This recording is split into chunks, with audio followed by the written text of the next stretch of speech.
नमस्कार, हमारा नाम है समरीन और आपने देखना शुरू कर दिया है लाइव सिटीज। देखिए, कहा जाता है कि मुख्यमंत्री नीतीश कुमार को समझ पाना मुश्किल ही नहीं बल्कि नामुमकिन होता है। आपको बता दें कि अब हाल ही में मुख्यमंत्री नीतीश कुमार ने दो ऐसे बड़े बड़े फैसले लिए हैं जिसकी चर्चा अब हर तरफ हो रही है। अब आप सोच रहे होंगे कि भला अब मुख्यमंत्री नीतीश कुमार ने कौन कौन सा बड़ा बड़ा फैसला ले लिया है।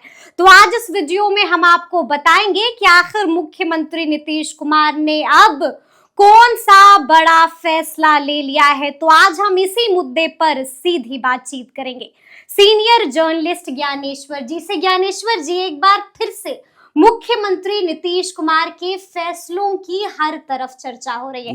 हम एक एक करके आपसे जानना चाहेंगे कि ऐसा कौन सा बड़ा फैसला ले लिया है मुख्यमंत्री जी ने जिसका डंका और जिसकी चर्चा हर तरफ हो रही है। नहीं समरीन, आपको पता ही है कि देखिए, यदि हम प्रशासनिक फैसले की बात करें तो कुंदन कृष्णन जो एक्स्ट्रा ऑर्डिनरी आईपीएस ऑफिसर हैं और अत्यधिक साहस वाले और जिनका नेटवर्क मतलब आप कह सकते हैं पूरे बिहार में अपराधी खौफ खाते हैं, उन्हें केंद्र से वापस बिहार बुला लिया गया है जी। और राज्य पुलिस मुख्यालय में उन्हें नंबर 2 की जिम्मेदारी दी जा रही है। नंबर 2 की हाँ, तो ये पुलिस महकमा का बड़ा फैसला। देखिए, बढ़ते अपराध पर विपक्ष हल्ला करता है, शोर करता है।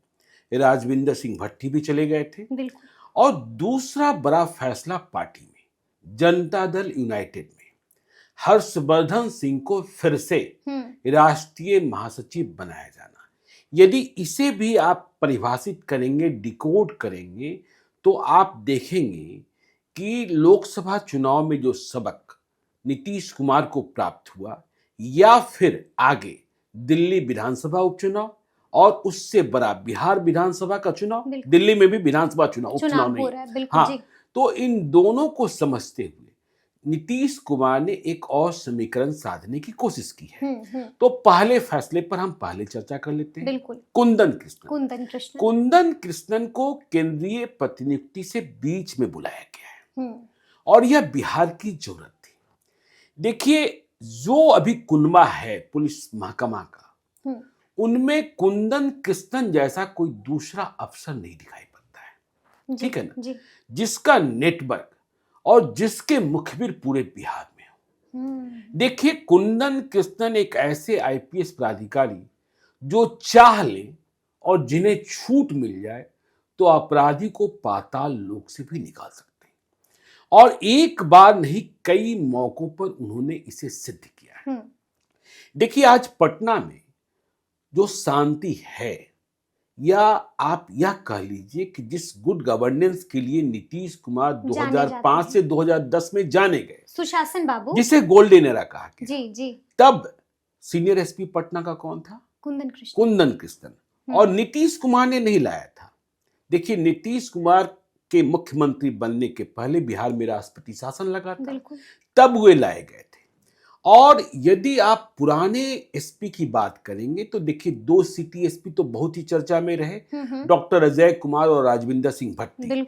इन दोनों ने भी पटना में अपराधियों को मुठभेड़ में मारा, गंगा लाभ कराया, लेकिन फिर बीच के कार्यकाल में स्थितियां ऐसी बनी कि पटना में अपराध बढ़ता गया।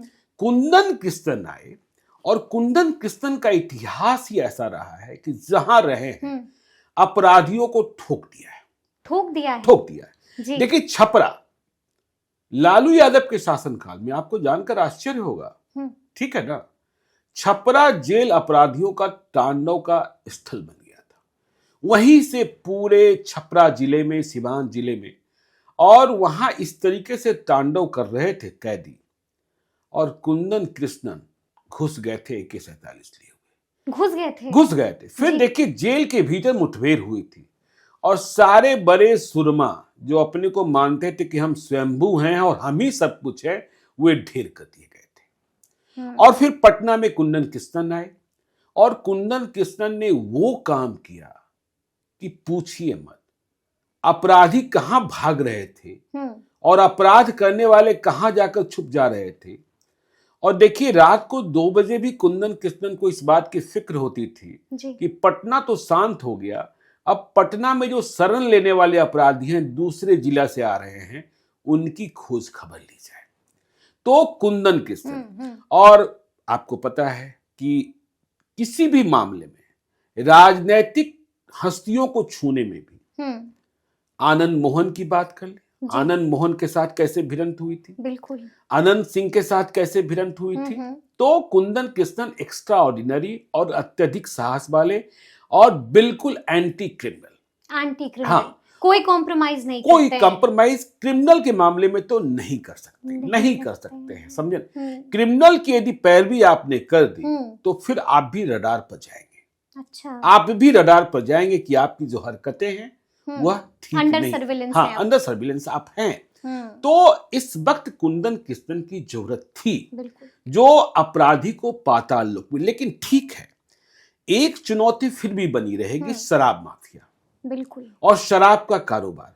देखिए यह जो कारोबार है ना, यह पुलिस का मूल काम नहीं है, नीतीश कुमार ने बना दिया है, ठीक है, और इसका नेटवर्क गांव-गांव तक फैल गया है। ऑर्गेनाइज गैंग तो खत्म है। अब आप कहां सुनते हैं कि अपहरण हो रहे हैं, बिल्कुल जी। आप कहां सुनते हैं नरसंहार हो रहे हैं, आप कहां सुनते हैं कि फिरौती के लिए बड़ी राशि की मांग की जा रही है। यदि कोई, देखिए अब तो नए किस्म का अपराध चल रहा है ना, साइबर क्राइम, बिल्कुल, और मैं पिछले कई 10 वर्षों से कह रहा हूं कि देखिए जमाना ऐसा आएगा कि लोग हथियार लेकर आपके पास लूटने नहीं आएंगे, आपका बैंक खाता चुपचाप खाली हो जाएगा। और हो क्या रहा है जी, देखिए यदि कहीं 50 लाख रुपए की लूट किसी ज्वेलरी शॉप में हो जा रही है तो कितनी बड़ी खबर बनती है।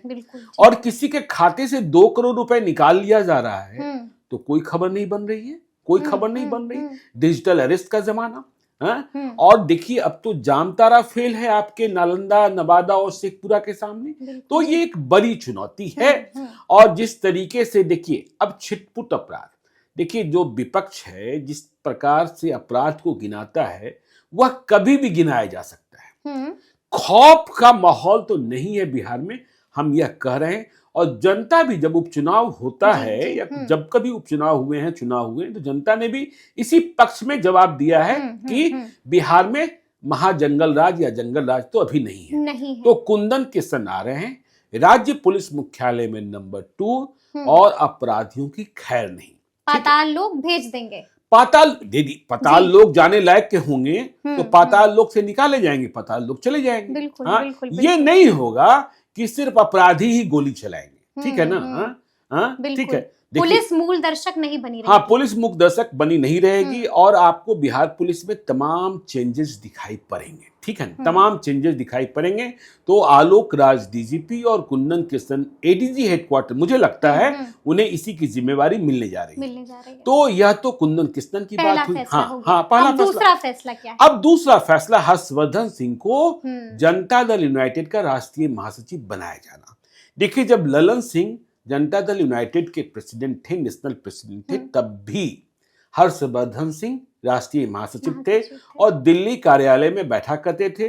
दिल्ली कार्यालय का रौनक बढ़ा हुआ रहता था, वहां लोगों का आना जाना, जंतर मंतर पर जो कार्यालय है। तो देखिए अब नीतीश कुमार क्या क्या कर रहे हैं। लोकसभा चुनाव में आपने देखा कि नीतीश कुमार ने यह महसूस किया कि कुशवाहा बोर्ड छिटके, बिल्कुल छिटके। तो इसे रिपेयर करने के लिए कैसे करेक्शन किया, उमेश कुशवाहा को प्रदेश अध्यक्ष बने रहने दिया गया। बिल्कुल। भगवान सिंह कुशवाहा को लाया गया, विधान परिषद में भेजा गया। उपेंद्र कुशवाहा को राज्यसभा में भेजने का फैसला किया गया। देखिए आनंद मोहन पहले ही, देखिए आनंद मोहन लोकसभा चुनाव के पहले ही नीतीश कुमार के साथ हो गए थे। आपको पता है जब सरकार गिर रही थी तो चेतन आनंद के बोर्ड से पाला बदलकर किस तरीके से सरकार की हिफाजत की गई थी। आनंद मोहन एक बड़े राजपूत नेता, उनके गांव गए थे मुख्यमंत्री नीतीश कुमार, मुख्यमंत्री उनके गांव गए थे, स्वयं गए थे। तो ये सारा अभ्यास जो है नीतीश कुमार बिहार विधानसभा चुनाव की तैयारी को लेकर कर रहे हैं। अब देखिए आप इस बात को भी समझिए, चिराग पासवान से भी जो कुछ था वह खत्म कर लिया गया, वह खत्म कर लिया। अब अब देखिए, नीतीश कुमार की पार्टी ने, जेडीयू ने एक सदस्यता बिहार विधानसभा की खाई, आरजेडी के सुनील सिंह की सदस्यता खा ली गई। सुनील सिंह अपने बरबोलेपन के कारण शिकार हो गए, कुछ भी बोल देते थे। देखिए, आप राजनीतिक आरोप प्रत्यारोप करते रहिए, लेकिन निजी जिंदगी को ताकना झांकना उचित नहीं होता है और उसके बारे में अनावश्यक टिप्पणी नहीं करनी चाहिए। कमेंट महंगा नहीं, पड़ हाँ, गया, हाँ, बिल्कुल हाँ। तो एक राजपूत को खाए थे, तो अब दूसरे राजपूत को हर्षवर्धन सिंह, देखिए प्रभावशाली व्यक्ति हैं, कई तरीके की व्यवस्थाएं, आपको पता होगा कि एक बार आरजेडी के कई एमएलसी टूट गए, शायद 5 जी। और उस ऑपरेशन को हर्षवर्धन सिंह ने ही अंजाम दिया, लीड किया था। हाँ, और इतना सीक्रेट ऑपरेशन था, ललन सिंह लीड कर रहे थे। देखिए, मेंटर तो ललन सिंह थे। अच्छा, हाँ। इतना सीक्रेट ऑपरेशन था और आरजेडी की तैयारी कितनी ढीली ढाली थी कि जो एमएलसी टूट रहे थे उन्हें पटना के ही पनास होटल में बाद में खुलासा हुआ था, रखा गया था और आरजेडी वालों को पता ही नहीं चला। पता ही नहीं चला। तो हर्षवर्धन सिंह आते हैं भोजपुर से, मतलब शाहबाद इलाके से। वहां आरके सिंह की हार हो गई थी। इस बात का भी एहसास नीतीश कुमार को है कि आरके सिंह कैसे चुनाव हार गए। और फिर सुनील सिंह छपरा के हैं। तो अब देखिए, दिल्ली विधानसभा का चुनाव होगा, तो हर्षवर्धन दिल्ली में भी जाने पहचाने चेहरे, बिल्कुल दिल्ली में भी जाने पहचाने चेहरे, तो एक मैसेज वहां भी जाएगा। वहां भी, हाँ। और देखिए, जदयू कार्यालय, केंद्रीय कार्यालय की रौनक बढ़ जाएगी। हाँ। और इधर बिहार में देखिए, अब ललन सिंह के साथ उनका बहुत अच्छा रिश्ता है। ललन सिंह और संजय झा का बहुत अच्छा रिश्ता है। और हमें जो जानकारी है सूत्रों के हवाले से, जो हमारे करीबी सूत्र हैं, कि 2 दिनों पहले नीतीश कुमार से उनकी मुलाकात भी हुई थी। अच्छा। और इस मुलाकात में ही यह बात कंफर्म हो गई थी कि हर्षवर्धन सिंह को फिर से राष्ट्रीय महासचिव बनाया जा रहा है और उनके जिम्मे बड़ी जिम्मेदारी दी जा रही है संगठन का काम देखने को और पार्टी की मजबूती को लेकर, क्योंकि 2025 नीतीश कुमार के लिए महत्वपूर्ण है। और यह फैसला तो हो ही चुका है ना एनडीए में कि बिहार नीतीश कुमार के नेतृत्व में ही लड़ा जाएगा। यह नरेंद्र मोदी का फैसला है, आपको पता है, कोई इब्बट नहीं है। अब कोई इब्बत नहीं है। जब नरेंद्र मोदी प्रधानमंत्री बने और वह पहली यात्रा पर बिहार में नालंदा आए थे, तभी उन्होंने बीजेपी के तमाम नेताओं को स्पष्ट कर दिया था कि भाई बिहार में नीतीश कुमार ही चलेंगे, इसलिए आप लोग कुछ लेफ्ट राइट मत कीजिएगा। तो जो बयान देना उनके खिलाफ महंगा, हाँ, जो नीतीश कुमार कहें वही। और उपचुनाव में आपने देखा कि नीतीश कुमार के वोट बैंक में कोई सेंधमारी नहीं हुई। आरजेडी का वोट टूट गया, लेकिन नीतीश कुमार का वोट कहाँ टूटा? तो हर्षवर्धन सिंह ऐड ऑन ही हुआ। हाँ, ऐड ऑन ही हुआ कि भाई एक सीट थी और 4 सीटें हो गई। तो ये दोनों बड़े फैसले हैं। जी। चलिए, तो देखिए, हमने इस वीडियो में आपको बताया है कि मुख्यमंत्री नीतीश कुमार अपने कड़े फैसलों की वजह से लगातार जाने जाते हैं और एक बार फिर से मुख्यमंत्री नीतीश कुमार ने बड़ा फैसला लिया है और सभी को एक बार फिर से चौंका दिया है। तो अब देखना होगा कि आगे आगे क्या कुछ होता है। तो फिर ये पूरी बातचीत आपको कैसी लगी है, कमेंट करके हमें जरूर बताइएगा। तो ऐसे तमाम अपडेट्स के लिए बिल्कुल ऐसे ही हमारे साथ बने रहिएगा और देखते रहिएगा लाइव सिटीज। बहुत शुक्रिया, धन्यवाद।